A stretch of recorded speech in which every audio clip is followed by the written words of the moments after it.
One of the most anticipated fights in JJK is Kashimo versus Sukuna. One of the few fights that's kind of already told to us that it's going to happen. I did this with Kashimo and Akari a long time ago, but also never gave my thoughts fully on how I think Kashimo versus Sukuna is going to transpire, how it could potentially start, and who I think is going to win and how everything can unfold. So let's get right into it. So how things are currently going on in the manga with Maharaga getting ready to fight Gojo and potentially Sukuna joining in as well, I simply don't see Kashimo being the type of character to jump in and try to save Gojo, quote unquote, with Kashimo jumping in and kind of stalling. While Gojo fights Maharaga, Kashimo will fight Sukuna. I just feel with Kashimo's character, a lot of pride is kind of put into how he moves and how he kind of puts himself forward before into a fight.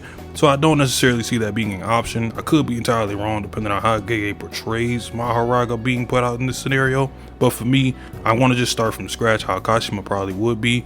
And that's face to face and he wants smoke with Sukuna. So we're already going to be put in a scenario where Gojo's already taken out of the picture and Sukuna's left standing. And everyone's going to be looking around wondering who has to jump in. So Yuta is going to be the first one I think people are going to naturally gravitate towards and think he should come in and fight. But I feel like with Hakari having this promise of this deal with Kashimo, he's going to be the first one to step up and say, nah, Kashimo needs to be the one that's going to be able to fight Sukuna first, because he has a 100, potentially 1,000+ year grudge of just wanting to fight the strongest sorcerer known to man that he never got to face because he got old, sick, and died. And with Hakari making almost like a bonding vow deal, even though it's not necessarily a bonding vow, but that's almost how it feels with Kashimo, and Kashimo knowing that he wants Sukuna badly, especially with what he's seeing from Gojo. He's seeing his life goal in front of him feel like a real thing. The gang can trust Kashimo to go out and fight Sukuna and have what's basically going to be his final battle of his life, while they prepare and get ready for either to back up him once he finishes fight with Sukuna, or for Kenjaku if Kenjaku tries something in the shadows. But meanwhile, Kashimo is heading to the battlefield, probably thinking about all the past battles and wars he's had, even the one with Akari, and thinking it's all built up to this final moment where he can finally face off against the true strongest in history. Finally gets there, and then Sukuna sees him as the next potential challenger after he just finished fighting Gojo. And off appearance, Sukuna will probably look at Kashimo and realize in his body that he's not a modern day sorcerer. He's someone from the past, and someone he probably doesn't even know or care about. But he can sense a lot of intensity coming from Kashimo and is curious about what he could potentially do. And I think after they trade words in a little bit and Kashimo kind of describing himself very quickly and his whole motive of even being here compared to everyone else, Sukuna will look at him and actually be interested into what he can do. And I believe in this fight, Sukuna is primarily going to be using the 10 Shadows technique, similar to how he used it against Yorozu. And in this barrage of him just using the 10 Shadows, Sukuna's going to see how Kashimo uses his cursed energy, the explosiveness that is his lightning attacks, and how quickly that he can take out a 10 Shadows form that's infused with his cursed energy and be surprised from the outcome. And I think off the first Shikigami that he sees explode, Sukuna's going to realize, yeah, this guy might be a little bit different from someone like Yorozu. And I think this fight, he's also going to be using something like Piercing Bolt, because it'll be a target that Kashimo can lock in on and see just how quick Kashimo is as well. And I also think he's going to be using Nue too as a battle of lightning against Kashimo. And also taking into account Gege's style of pacing and writing, I actually think Kashimo's curse technique will reveal really quick heading into his battle with Sukuna. But first, I think he's going to actually take a limb off of Sukuna, potentially his leg, and start from there. Because if you take out a leg, obviously your mobility is going to be a little slower. But since Sukuna's well versed in reverse curse technique, he can probably heal himself really well. The deer that has reverse curse techniques solely for that purpose. But regardless, after Sukuna sees the danger that is Kashimo and just how much ferocity is coming from him, he was going to get a lot of cry that's going to say, show me everything you possibly have in store for me that you've been waiting hundreds of years to show. And once he does that, Kashimo will release his curse technique. And Kashimo's curse technique, after me just kind of thinking about it, because there's no real foreshadowing as to what it could be, but thinking about what Kashimo's character can kind of represent, I feel like his curse technique is going to be inspired by the Thunder God Raijin. And instead of him having a curse technique that's kind of going to be based off him letting off one final shot or one big blast, I can see it being more so of like a power buff, or more so like an installment to his body. Kind of think of something like Yuta's 5-minute buff where his form and his body kind of changes and gets a little bit more muscle.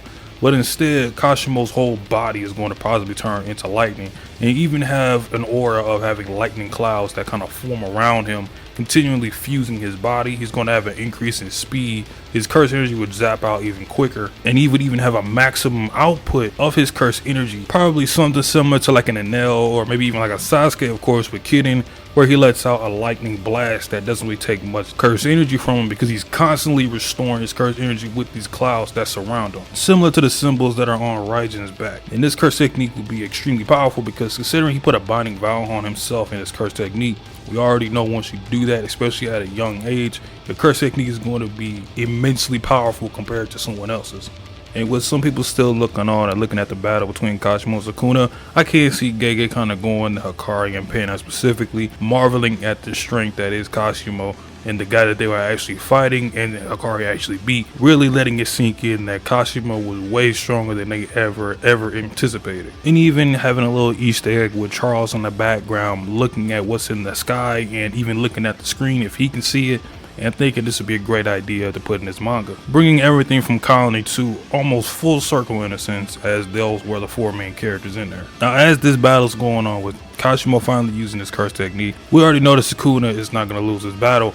I feel like he's going to give Kashimo a ton of respect for having this type of limiter put on him stuff and still able to get this far, and wishing he could have battled him back in the day. But I actually don't think Sukuna's going to be using domain expansion. I feel like, for one, you might want to take a break from domain expansion after we see this so many times in the Gojo fight, and he's not going to be using anything from the 10 Shadows. I feel like instead of even using like a cleave, he's going to primarily use the box and finally reveal everything that he can do from there. Not literally, but potentially what he has in store. After countering Kashimo with probably domain amplification, he gets within point blank range and gives him his respect. And after Kashimo realizes that Sukuna bested him, Sukuna will let out potentially a lightning based attack or a lightning infused kind of weapon like an axe or something that you would see from him that he had in the little pictures, and then finally take out Kashimo. I also would like to see a flashback between either one of them,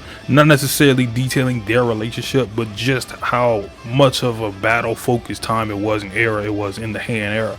Primarily from Kashimo, since it is his final stand. I feel like we do have to get some more of Sukuna in his backstory, but I could see Kashimo having one short little backstory before he calls it quits. With Sukuna versus Kashimo, I just don't view this as like a long fight in JJK standards. I feel like the longest this can go, and also give respect to Kashimo in terms of how long he lasted, I would say about 4 chapters. I mean, after all, in Jogo versus Sukuna, Jogo lasted about 3/5 of a chapter because he literally got finished the middle of his 3rd chapter fight with them. So Kashimo can last about 4. That's longer than what Jogo lasted, and obviously this isn't going anywhere near even half the length of Gojo versus Sukuna. So I think if he's right after Gojo, that'd be pretty fitting for now, because it ain't gonna last long. We all know there's gonna be another fight with Sukuna that's gonna be pretty lengthy too. But all in all, this will be the 2nd fight between 2 past sorcerers. I think this is really just gonna be based off respect, because with Yorozu we have to think about love, and I think with Kashimo, him showing Sukuna all that he was really worth from back then, Sukuna giving Kashimo that little bit of ounce of respect before he ends his life, will be a cool little note to add to the end of Kashimo's character. And the theme of strength can also be a very vital key core theme to this fight too, kind of displaying that strength has a multitude of definitions, not just physically but mentally, emotionally, and just what you do as a fighter. There's so many things that you could tap into, and even potentially as a person, just kind of going into like a vagabond style of storytelling if you want to go that route. Because I know a lot of people compared that old Kashimo backstory with Kenjaku. It did remind them of vagabond, so if Gege kind of went that route a little bit and telling the core theme of strength and respect, I think that would go really good for both characters, especially with Sukuna 2 heading into the final arc of the series. Those are my thoughts and predictions on Kashimo vs. Sukuna. Let me know your thoughts down below. Do you agree? Do you like some of the things I came up with and potentially want to add on to yours? Feel free in the comment section. I genuinely just cannot wait to see this fight finally take place, because it feels like we've been waiting for so long, even though I think it's only been technically a year. And yes, for some reason I did primarily have Sukuna on like the defense for most of this fight, mainly because I just don't think he needs to do all that much to Kashimo to realistically win this. But I just wanted to bring out the best for both characters in some sort of way too. So leave a like, subscribe if you haven't already. I'll let y'all at the next one. Check out the second channel too. Peace.